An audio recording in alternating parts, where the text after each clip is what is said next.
ने बिल्कुल नया फॉर्मूला निकाला है। एनसीटी एक्ट के सेक्शन 9 और संविधान की धारा 175 और 86 के मुताबिक उपराज्यपाल के पास विशेषाधिकार है कि वो कभी भी विधायकों की बैठक बुलाकर सीक्रेट बैलेट यानी कि गुप्त मतदान के जरिए सदन का नेता चुनने को कह सकते हैं। इस तरह से चुना गया सदन का नेता मुख्यमंत्री होगा और वो अपनी सरकार बनाएगा। सूत्रों के मुताबिक बीजेपी ऐसी ही रणनीति पर काम कर रही है जिससे दूसरे पार्टी के विधायक बीजेपी उम्मीदवार के पक्ष में मतदान करके उसकी सरकार बना सकते हैं। इससे दलबदल विरोधी कानून भी लागू नहीं होगा। हालांकि विरोधियों का आरोप है कि विधायकों की खरीद फरोख्त को आसान बनाने के लिए बीजेपी ने यह तरकीब निकाली है।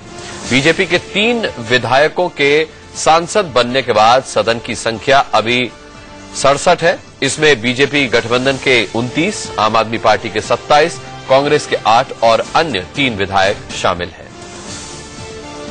अब संभावना ये है कि इसमें राज्यपाल किस तरफ देख रहे हैं। आज कुछ नई चीज ध्यान में आई है कि एनसीटी, दिल्ली एनसीटी एक्ट जो धारा 9 है, उसके तहत वो कभी भी सदन बुला सकते हैं और सदन बुलाने के बाद वो ये कह सकते हैं कि दल के लोग अपना नेता चुने और चुनने के बाद वो सरकार बनाएं, मंत्रिपरिषद तैयार कराएं। इसके बाद इस पर कोई एंटी डिफेक्शन लागू नहीं होता।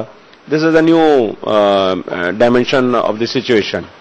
तो ये एक है। बाकी अल्पमत की सरकारें देश में चलती रही हैं, वो दूसरा मत है। तीसरा, जो लोग आम आदमी और कांग्रेस ने मिलकर के सरकार बनाई है पहले, ऐसा दोबारा बना सकते हैं, वो एक ऑप्शन हो सकता है। चौथा चुनाव है। भारतीय जनता पार्टी सब चीजों के लिए तैयार है। चले, मेरे सहयोगी राशिद हाशमी इस वक्त न्यूज रूम से मेरे साथ जुड़ रहे हैं। राशिद, आपसे बेहतर कोई नहीं समझा सकता। मैं भी समझना चाहूंगा कि एनसीटी एक्ट के सेक्शन 9 के तहत कैसे बन सकती है सरकार, और जैसा कि कहा जा रहा है कि फिर इसमें आप एंटी डिफेक्शन लॉ भी नहीं लगेगा, इस आरोप, इस कलंक से भी बचा जा सकता। ये सब कैसे होगा?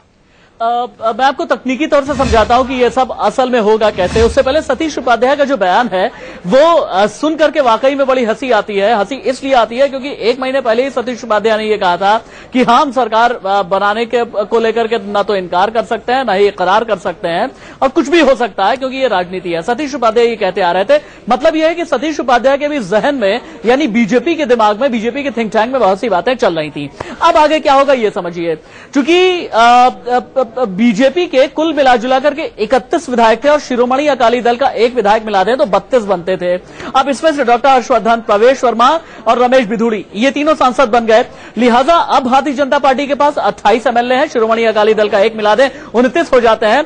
67 सीटों की इस वक्त विधानसभा है। इसमें से 34 आपको चाहिए। अब 34 आप पा नहीं पाएंगे तो आप या तो हॉर्स ट्रेडिंग करेंगे, तोड़फोड़ करेंगे। आपको याद होगा राजनाथ सिंह ने कहा था कि तोड़फोड़ किसी भी कीमत पर भारतीय जनता पार्टी नहीं करेगी। अमित शाह भी कुछ इसी तरह का कर सकते हैं।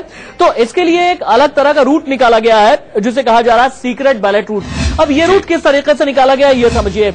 संविधान के 2 आर्टिकल हैं, 175 और 86, और दिल्ली एनसीटी एक्ट का आर्टिकल है 9।